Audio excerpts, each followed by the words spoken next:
So the final thing that we have to do is move everybody individually within their own nested sequences to be in the center of their panes. Let's start with an easy one, this. I found that the best way to do this is pretty much to choose the person who looks the most correct, adjust them a little bit, and then adjust everyone to look correct based off that person. So I think we could either go with our alto here or our tenor. I think our alto looks pretty correct. So I'm going to open her nested sequence and go to the first scene. And I know that this is the first scene because it's the same time. And also I can just tell because, I only have 4 scenes and I can just kind of tell. But if you have a lot of scenes, you can just move the time slider into the first scene, copy the time, go to the alto, paste, and then you can see that you're guaranteed to be in the same scene. When we're editing at this stage, you don't want to be looking at the alto's clip here. You want to be looking at the master sequence here. So what we're going to do is right-click master and click open in source monitor. That's going to move our master sequence into here, and we can adjust what we're looking at using this time slider. So we want to be adjusting the first scene, which I know goes from this marker to this marker. So pretty much anywhere in there will do. And I'm going to move the alto within her own pane by adjusting the zoom and the position of her raw video in her nested sequence. It's a little confusing, but once you see what's happening, it should be a little bit more clear. One key is that you never want to crop somebody's raw video that lives inside their nested sequence. So here we are in the alto's nested sequence. We're dealing with her raw video. I've selected the first scene. So I'm going to click perform a movement and move her. You can see that it's moving her within her pane because I'm adjusting the video that's within her nested sequence. So if I scale her up, she's not going to take over everybody else's panes because she's living within her own pane. So I think that's not what we want. So I'm going to go back to 100, move her a little bit to the right. Maybe we want a little bit bigger. So let's make her 110. You can see that it's possible to drag too far up or too far to the left or too far to the right, et cetera, et cetera. So we reveal the black video behind. So we don't want that. We want to make sure that we've zoomed her enough so that when we move her into the position we want, we don't expose any part of her pane to be black. So I think that looks pretty good. So let's now adjust everybody else to be off of this scale that we've just set by adjusting the alto. So let's start with the bass. Select scene 1. Choose his motion tab. First thing we need to do is scale him to be a little bigger. I think that looks about right. And we want to put him in the center.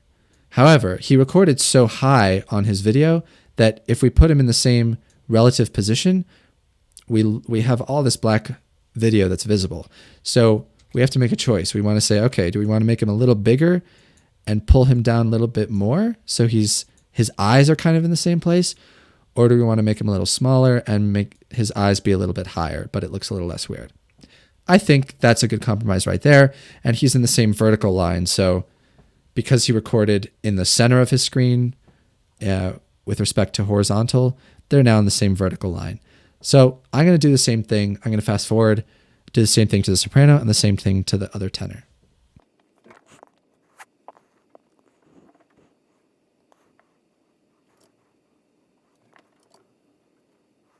Okay, so I've completed moving everyone where I want them to be. The faces line up vertically and they line up horizontally. So now we have completely finished our first scene, minus any effects that we want to put in later. So let's move on to our next scene. You can see that when I return to the master sequence, everything's turned red again. This bar indicates that it's not pre-rendered. So if we want to watch without any lag, we'll have to hit enter again. We can reduce our work area to here and press enter to only render this portion.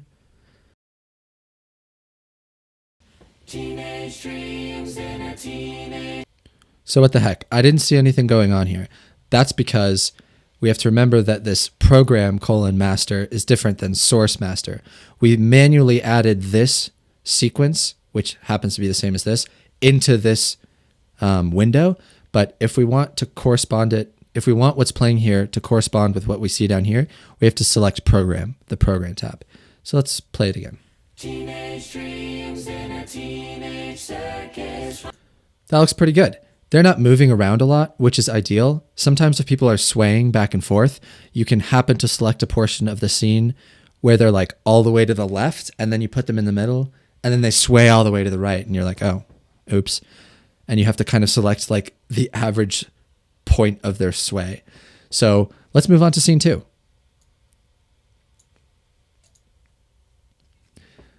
Go back to my source tab and move to scene 2. So this looks pretty brutal. So how do I want to do this? Well, obviously the soprano is going to need to be moved by herself, and it doesn't really correspond to anybody else. So let's just move her first. Go to my soprano sequence here.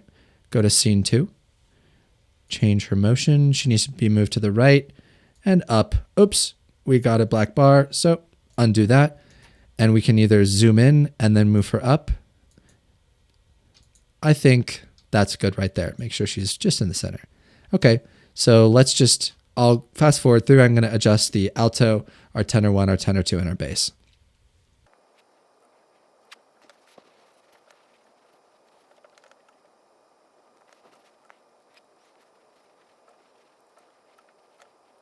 Okay, I think this is pretty much good enough for now. Sometimes you can get a little bit unlucky just with how the people that happen to be in a given scene recorded their videos. So for example, our tenor recorded a little high, our bass recorded a little higher, and then we kind of have to adjust everybody else to fit those standards, but it's not a big deal.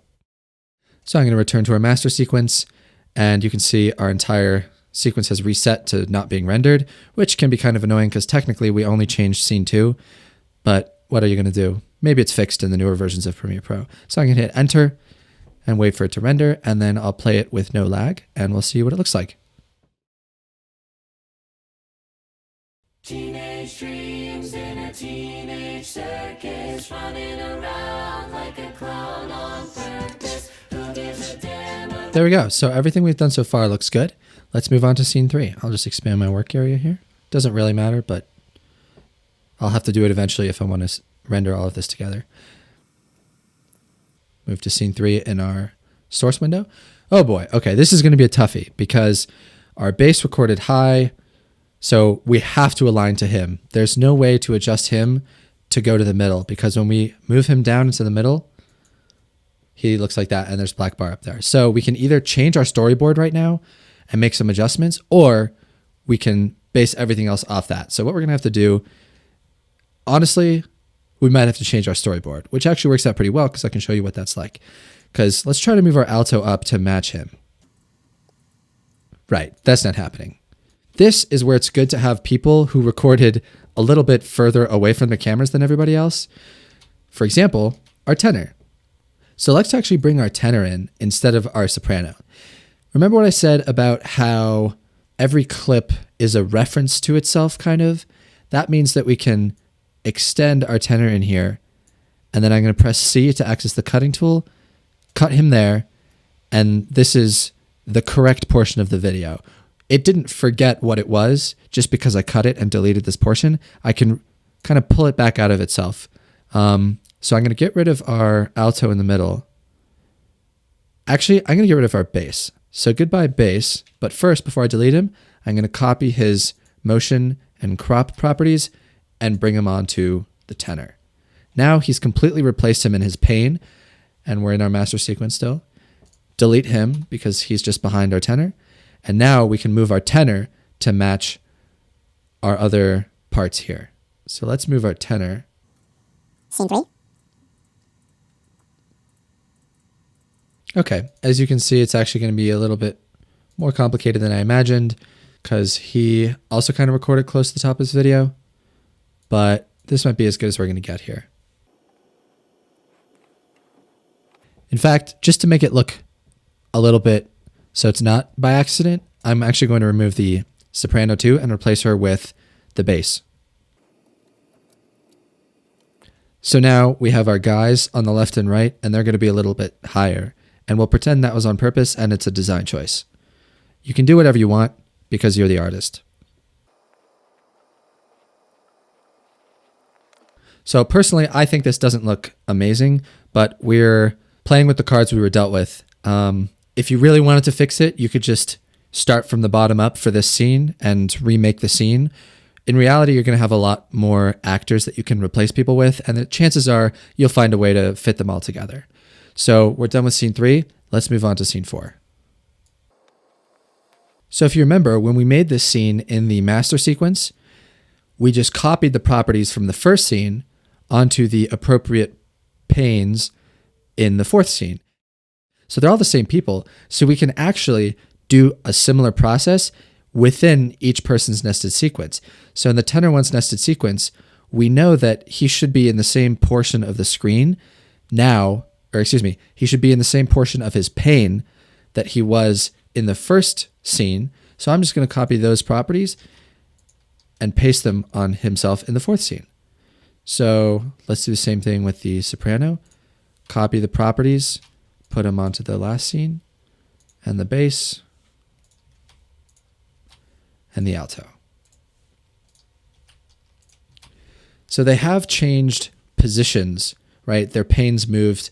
I think our alto was in the top right, et cetera, et cetera. So it looks a little bit off. So let's adjust these manually to make sure they're correct. So I think this is good enough.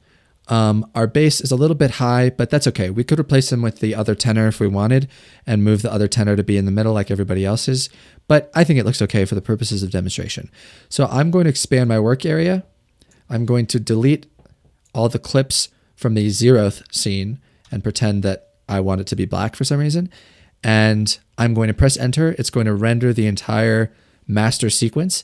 And then I'm going to press play and see what happens. And I'm also not going to forget to go to my master, my program master.